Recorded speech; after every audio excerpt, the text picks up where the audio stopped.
WSU Regents has released a statement to the public regarding the Kirk Schultz situation. And WSU College is receiving a nationwide grant. Coming up next. From the Northwest Public Broadcasting Studios on the campus of Washington State University, this is Murrow News 8. Hello, I'm Josie Goodrich. And I'm Morgan White. Welcome to Murrow News 8. Last week, hundreds of WSU faculty members called for a complete leadership change at the school, including replacement of President Kirk Schultz. The WSU Board of Regents is responsible for the hiring of the president, and they released a statement last Friday in support of President Schultz and the rest of the board. In the statement, the Board of Regents stated that they are confident with the board and their abilities, as well as applauded President Schultz for having strong leadership tenures. One of the biggest grievances called out by faculty in this letter was the lack of enrollment over the last few years, which the Board of Regents responded to by explaining how they have tried to combat that issue with the creation of an enrollment office in 2019 and adopting the One WSU system-wide strategic plan in 2020. The Board of Regents said the challenges WSU is facing as an academic institution are not unique to just WSU, and they are working to make progress with the faculty group as well as fulfill WSU's mission for the future of Washington. Looking at other WSU news, researchers have received a National Science Foundation grant to study processes that contribute to the skeleton function and help better understand underlying mechanisms that enable movement in people and animals. The grant is worth around $900,000 and will last 3 years. The University of Idaho College of Agriculture and Life Sciences is beginning a large-scale project to build farming systems that addresses the challenges of climate change. The university has been awarded $55 million from the U.S. Department of Agriculture, which is the largest grant in U of I history. More than half the money will be provided to growers that enroll in the 5-year program. The goal is to enroll 100,000 acres of Idaho farmland, preventing up to 70,000 metric tons of carbon dioxide. Information gathered over the duration of the program will be applied more broadly to help inform the nation about sustainable agriculture. Doctoral candidate helps train educators to use extended reality tools. Ali Asiri and his graduate advisor, Regents Professor Joy Egbert, started the XR Development Lab in WSU's College of Education in 2022 with an idea and 15 Oculus headsets. Egbert and Asiri have currently a grant proposal under review to support their collaboration with teachers and students in the Pullman School District. Their hope is to use the grant funding to further explore the possibility of using XR technologies in the classroom. Well, today is the last day to nominate an undergraduate student employee you work with for the Student Employee of the Year.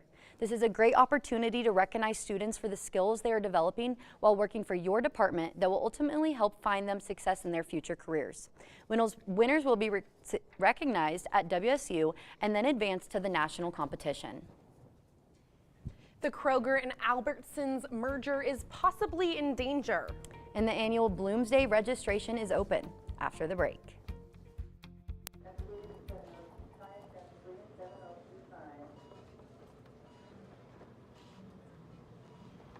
It's okay to be scared. You don't have to be so strong.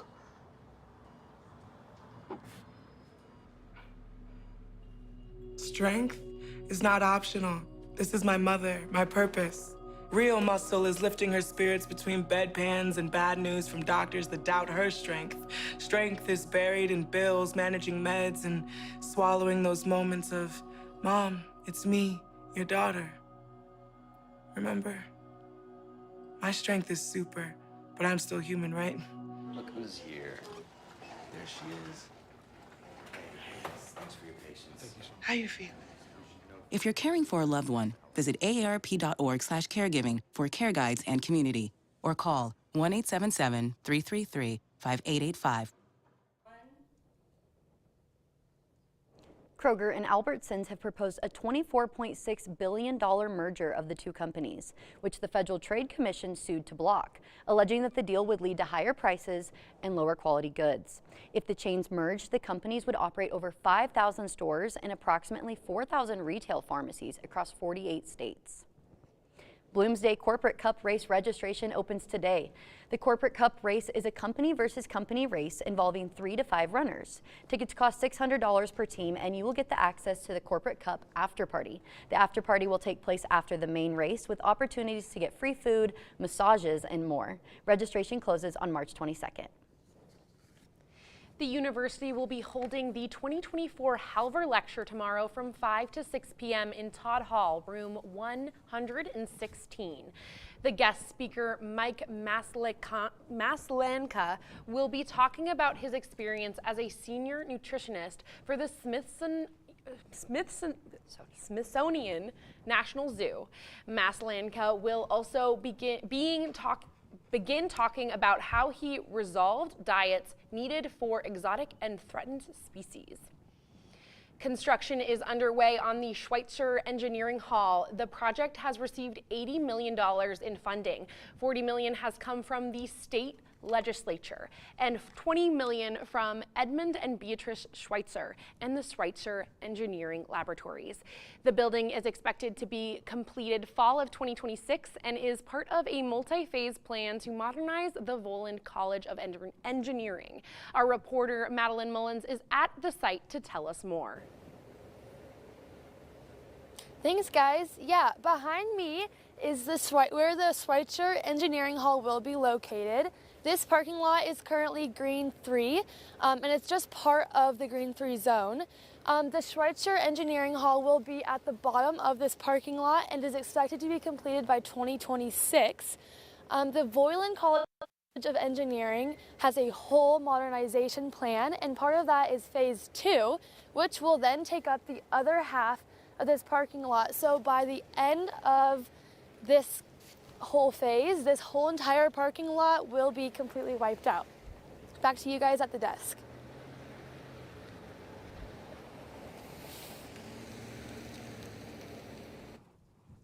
Well, the weather is changing a lot here in Pullman, as you guys can see, from the hail earlier to the sun. Can we expect these conditions to continue, Lena? Yeah, so we had a lot of hail earlier, but as you can see, it's kind of stopped. It said on our weather apps it was going to snow, but that snow never really happened, so it was just hail. So the high today was 37 and the low was 24. We've got a sunrise of 6:33 and the sun will set at 5:29 tonight, so we've almost got about 11 hours of light now.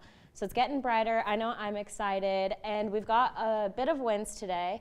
Tomorrow, as you can see, the high is 35 and the low is 28. It's supposed to be sunny tomorrow. There is a chance of snow and rain in the morning, but hopefully that'll be over by the time we get to class. And similar with the sunrise and sunset, and the winds should be kind of high tomorrow, so be ready for that.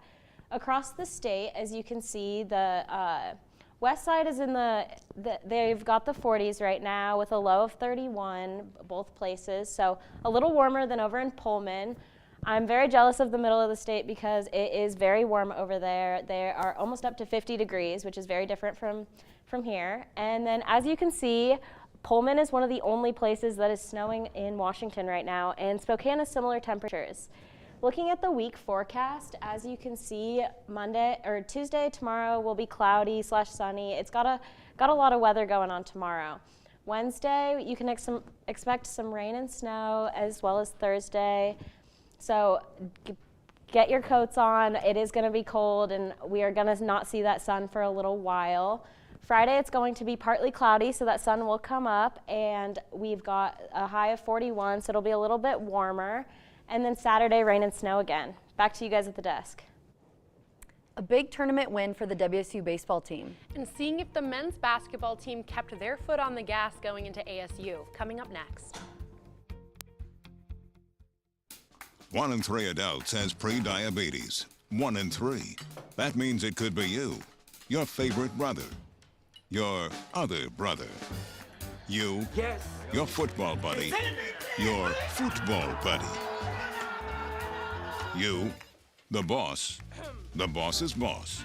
If 1 in 3 adults has pre-diabetes, that means it could be you, your barber, your barber's barber. Nice work. Thanks. You, your plumber, Breathe right into your foot. your plumber's masseuse. Yes. You, your dog walker, On your left. your cat jogger. Or you, your co-pilot, your co-pilot's co-pilot. While 1 in 3 adults has prediabetes, with early diagnosis, prediabetes can be reversed. Take the risk test at doihaveprediabetes.org to know where you stand. Over the weekend, the Cougs baseball team put on an impressive performance at the Round Rock Classic in Texas. Friday night, the Cougs defeated number 24 Kentucky 6-4 before beating Kansas 5-4 on Saturday evening. However, despite losing their matchup against Texas State on Sunday night, the Cougs won the tiebreaker against Kentucky and Kansas, meaning the Cougs walked away with their first tournament title since 2010 and some all-tournament honors. Alan Shibley, Grant Taylor, Caden Wickersham, and Joey Kramer were named to the Round Rock Classic All-Tournament team. Kramer was also named as the tournament MVP. Some more updates from over the weekend. Our men's basketball team has unfortunately ended their 8-game winning streak. Saturday night, Arizona State beat our Cougs 73-61.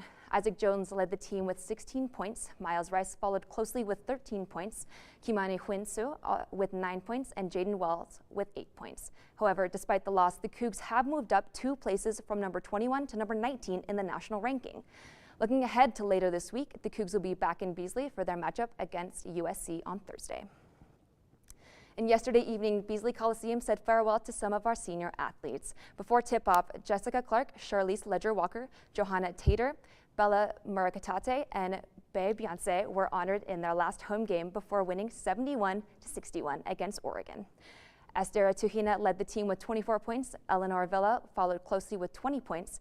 Beyonce finished the game with 10 points, and Tara Wallach ended the night with 9 points.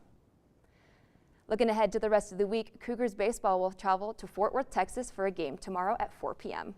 Women's basketball will travel to the University of Utah for their 2 p.m. game on Thursday, while men's basketball will be in Beasley later that day for their matchup against USC around 7:30.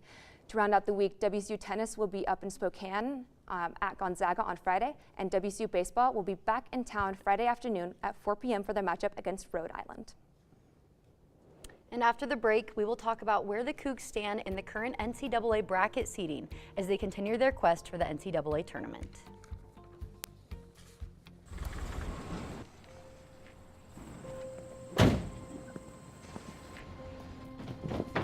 Dad, they took over my bedroom. Come on, come on.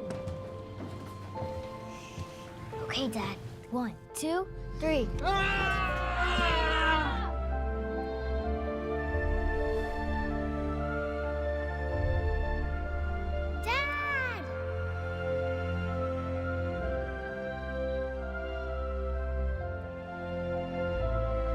You saved me. Dad? Are you okay? I'm fine, dear.